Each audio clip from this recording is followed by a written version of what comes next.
December 1978. The Chicago suburbs are covered in snow. Families are preparing for the holidays, and a mother is waiting for her teenage son, Robert Piest, to come home. He had gone to speak with a local contractor about a job. He never returned. That disappearance would unravel one of the most horrifying cases in American history and expose the true face of John Wayne Gacy. John Wayne Gacy Jr. was born on March 17, 1942. From childhood, his life was marked by violence and shame. His father, an alcoholic World War I veteran, beat him with a leather belt and called him worthless. His mother tried to shield him, but this only enraged his father more. Gacy grew up desperate for approval, constantly pretending to be the cheerful, obedient son, while hiding a storm of anger and loneliness inside. He suffered from a heart condition that left him weak and unathletic, further fueling his father's disgust. He learned early that he could mask pain with a smile, a skill he would use his entire life. In his late teens, Gacy drifted.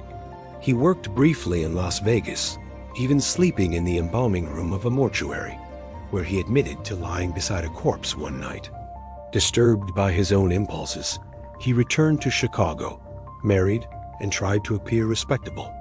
By his mid-20s, he was managing fast food restaurants, active in local community groups, and the father of 2 children. But behind the mask of the family man, Gacy was already preying on teenage boys. In 1968, he was arrested for sexually assaulting a 15-year-old. He was sentenced to 10 years in prison, but served only 18 months. By the time he was released, his wife had divorced him, and his father had died.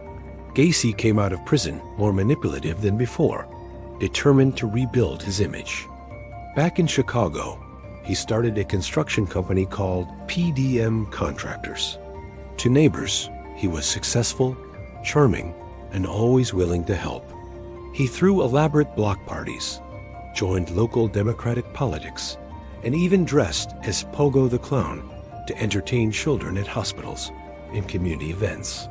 No one suspected that the man in the clown costume was living a double life. Behind closed doors, Gacy lured young men and boys to his home. Some were offered construction jobs, others were picked up hitchhiking, and some were simply promised cash. Once inside, Gacy would handcuff them under the pretense of showing a magic trick, then assault and strangle them. He disposed of the bodies in the crawl space beneath his house. As the number of victims grew, he ran out of room. He buried some in the backyard and dumped others in nearby rivers. The stench from the crawl space became overwhelming, but Gacy brushed off complaints with excuses about plumbing problems. Neighbors saw him as eccentric but harmless. The truth was far darker. Beneath the floorboards of his suburban home lay the remains of dozens of young men. By the mid-1970s, boys were disappearing across Chicago. Most were teenagers, many from troubled families, some runaways, others gay youths whose disappearances received little police attention. Gacy chose his victims carefully, targeting those least likely to be missed. Yet, his confidence grew reckless. In December 1978, 15-year-old Robert Piest vanished after telling his mother he was going to see Gacy about a job. When police began investigating, Gacy acted arrogant, insisting he was innocent. But surveillance revealed a man unraveling. Officers followed him as he drank heavily, drove aimlessly, and talked openly of his political connections. He knew the walls were closing in. A search warrant of his house revealed items belonging to missing boys, along with handcuffs and other disturbing evidence. Detectives noticed the overwhelming stench from the crawl space. When they finally dug beneath the house, they uncovered human remains. One after another, bodies were pulled from the dirt. 29 victims buried beneath the floor. 4 more were found in rivers nearby. In total, John Wayne Gacy had murdered 33 young men and boys. When confronted, Gacy confessed in chilling detail. He admitted to killing them, burying them, even sleeping above their remains. He claimed at times he didn't remember the killings, blaming an alternate personality. But the truth was clear. Behind the mask of the cheerful clown and successful businessman was a predator who had hidden in plain sight for years.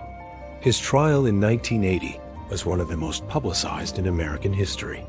The defense argued insanity, pointing to his Pogo the Clown persona as evidence of a fractured mind. But the jury saw through it.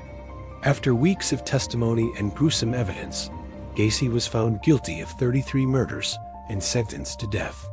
For 14 years, he lived on death row, painting portraits of clowns and selling them to collectors fascinated by his infamy. He gave interviews, at times denying responsibility, at times describing the killings in detail. He remained arrogant to the end. On May 10, 1994, John Wayne Gacy was executed by lethal injection. His final words to the prison staff were, "Kiss my ass." John Wayne Gacy's story is a chilling reminder that monsters don't always lurk in the shadows. Sometimes they hide behind painted smiles, hosting neighborhood parties, entertaining children, and shaking hands with politicians. For years, Gacy convinced the world he was harmless. All the while, beneath his home, the crawl space was filling with bodies. This was the story of John Wayne Gacy, the killer clown. You've been watching Intrigue Lab. Subscribe for more true crime stories that reveal how monsters hide in plain sight.